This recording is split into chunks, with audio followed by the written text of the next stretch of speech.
Serial तेरा मेरा साथ रह के आज के एपिसोड में हम देखेंगे कि सक्षम गोपिका पे नाराज होगा और कहेगा कि अब तो ये प्रूव हो गया कि सारा सामान तुमने ही मंगाया था और तुमने ये सामान आज की मुंह दिखाई के फंक्शन के लिए मंगाया था, लेकिन मैंने फैसला कर लिया है कि हम इस फंक्शन में जाएंगे ही नहीं। मिथिला सक्षम से कहती है कि आज फंक्शन में तमाम बड़े लोग आएंगे, मीडिया वाले भी आएंगे, गोपिका को सबका इंट्रोडक्शन देना है, गोपिका का जाना बहुत ज़रूरी है। सक्षम कहता है कि गोपिका नहीं जाएगी और रही बात इंट्रोडक्शन की तो अब इंट्रोडक्शन आशी बोलेगी, गोपिका कुछ नहीं बोलेगी, गोपिका तो फंक्शन में भी नहीं जाएगी। सक्षम गोपिका से बेहद नाराज रहता है। गोपिका मिथिला से कहती है, माँ जी मैंने ये सामान नहीं खरीदा, प्लीज़ मेरी बातों पे यकीन करिए, मैंने ये सामान नहीं मंगाया है। मिथिला समझ तो जाती है कि गोपिका सच बोल रही है, लेकिन उसके पास भी कोई सबूत नहीं है। वो गोपिका से कहती है, लेकिन इस बिल में तो तुम्हारा ही नाम लिखा है। वो गोपिका से कहती है, गोपिका बहू तुम जाओ और अपने कमरे में जाओ। गोपिका के जाने के बाद मिथिला मीनल से कहती है कि मेरी गोपिका बहू बहुत साहसी और समझदार लड़की है, वो झूठ नहीं बोलती। अगर उसने ये सामान मंगाया होता तो वो ये बात कबूल कर लेती, लेकिन वो कह रही है कि उसने ये सामान नहीं मंगाया। मुझे पूरा यकीन है कि गोपिका सच बोल रही है और मैं इस सच तक पहुँच के रहूँगी। मिथिला कहती है कि गोपिका को कोई फंसाने की कोशिश कर रहा है और ये कोशिश कौन कर रहा है इस बात का पता तो मिथिला मोदी लगा के ही दम लेगी। आशी सारी बातें सुनती रहती है और घबरा जाती है। आशी एक नंबर की लालची लड़की रहती है। वो सोचती है इतना सारा सामान मैंने मंगाया है, एक बार देख तो लूं कि कैसा सामान आया है। इस गोपिका की वजह से मैं कुछ देख भी नहीं पा रही। आशी चुपके से जाती है और सामान खोल के देखने लगती है। तभी वहाँ पर मिथिला आ जाती है। मिथिला भी सामान देखती है और हर सामान की बुराई करने लगती है। वो कहती है कितना इन्फीरियर है, कितनी खराब कढ़ाई के ये कपड़े हैं और ये ज्वेलरी तो इतनी पुराने डिज़ाइन की है, आजकल की लड़की कोई भी इस तरह की ज्वेलरी नहीं पहनती।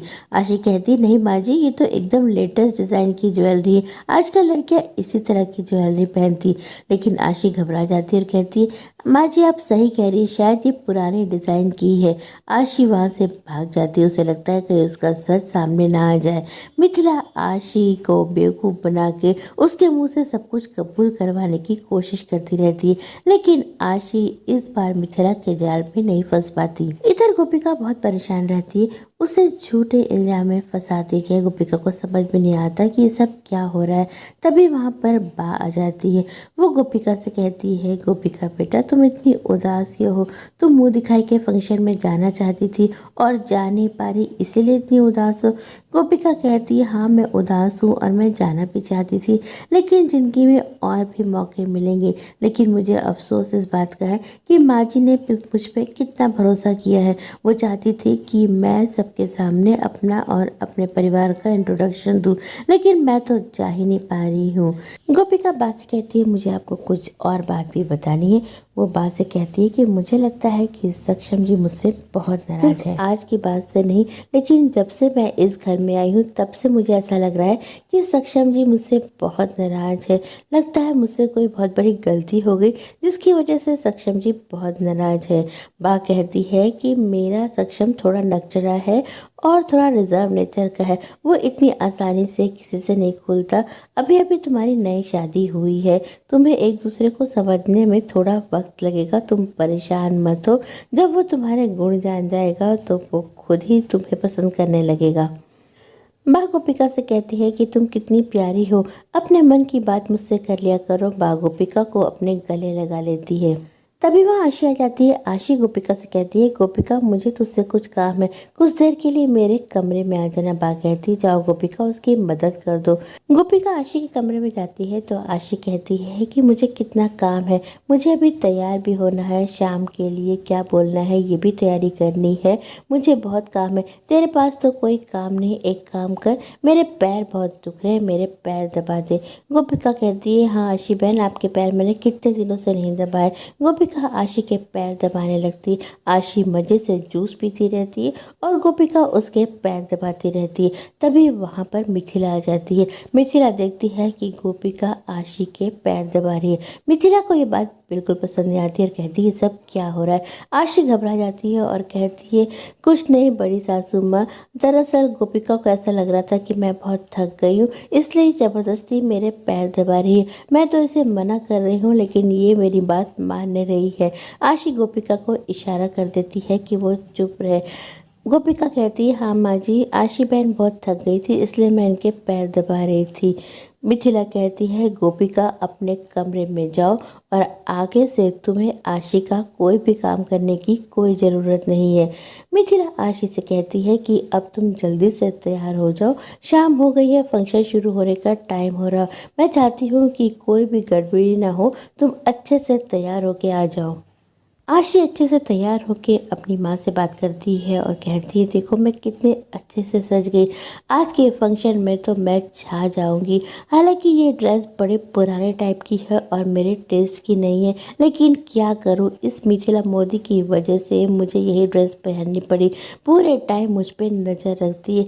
मेरा मन कर रहा है कि मैं उन ड्रेस में से कुछ ड्रेस पहन लूँ जो मैंने मंगवाई थी, लेकिन मैं ऐसा नहीं कर सकती। मामी जी कहती है ऐसा तो बिल्कुल मत करना क्योंकि मिथिला मोदी बहुत चालाक औरत है, वो पकड़ लेगी कि ये सब कुछ तूने ही मंगाया है। आशी कहती है अच्छा अब मैं फंक्शन के लिए जा रही हूँ।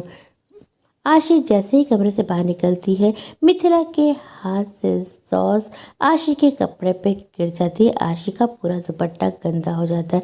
मिथिला कहती है सॉरी बेटा, गलती से मेरे हाथ से ये चटनी तुम्हारे दुपट्टे पे गिर गई, अब तो तुम्हारा दुपट्टा पूरा गंदा हो गया, अब हम क्या करें।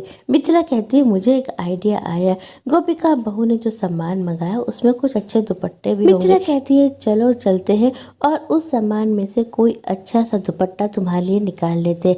आशी बहुत खुश हो जाती है क्योंकि आशी तो वही कपड़े पहनना चाहती है।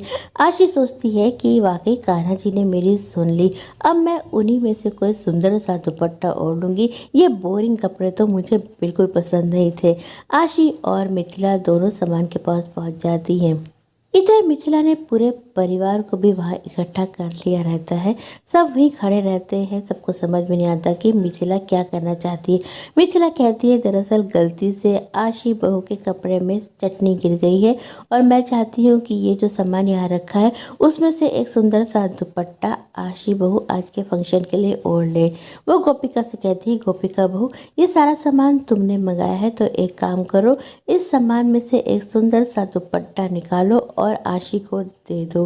गोपिका को कुछ पता तो रहता नहीं है, वो बार बार अलग अलग सामान निकालती है। आशी परेशान हो जाती है और गोपिका से कहती है गोपिका ऐसा कर, वहाँ जो एक डिब्बा रखा है उसके अंदर शायद दुपट्टा होगा, उसे खोल। उस डिब्बे के अंदर वाकई ही दुपट्टा रहता है। मिथिला कहती है वाह आशी बहू तुम तो बहुत इंटेलिजेंट हो। आशी कहती है दरअसल डिब्बे के साइज से मुझे लग रहा था कि शायद इसी में दुपट्टा होगा। गोपिका आशी को दुपट्टा देती है। आशी दुपट्टा देख के बहुत निराश हो जाती है और कहती है कितना बकवास दुपट्टा है, ये कैसा दुपट्टा है, मैंने तो कोई और दुपट्टा ऑर्डर किया था, ये दुकानदार भी हद करते हैं, इतना अच्छा ऑर्डर दिया था मैंने और कितना ख़राब दुपट्टा भेज दिया। आशी गुस्से में सब कुछ कबूल कर लेती है कि उसने ही ये सारा सामान मंगाया है। आशी की बातों से घर के सभी सदस्यों को पता चल जाता है कि ये 11 लाख की शॉपिंग गोपिका ने नहीं आशी ने करी है। मिथिला कहती है आशी ये सब कुछ तुमने मंगाया है ना।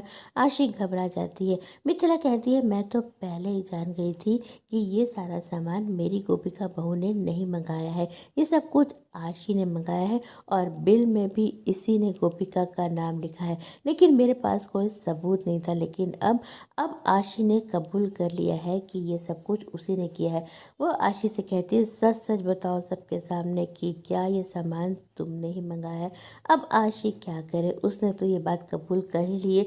आशी कहती है हाँ बड़ी सासू माँ, ये सारा सामान मैंने ही मंगाया है। तो दोस्तों ये एपिसोड यही ख़त्म हो जाता है। एक बार फिर मिथिला अपनी बहू गोपिका की मदद करने आ जाती है। मिथिला एक साथी की तरह हमेशा गोपिका के साथ रहेगी। अगले एपिसोड में हम देखेंगे कि गोपिका के पास एक और चैलेंज है, उसे अंग्रेजी में सबको अपना इंट्रोडक्शन देना है। इस बार मिथिला उसकी कैसे मदद करेगी, ये सब जानने के लिए हमारे चैनल से जुड़े रहिए। हमारे चैनल को लाइक शेयर सब्सक्राइब करना ना भूलिए।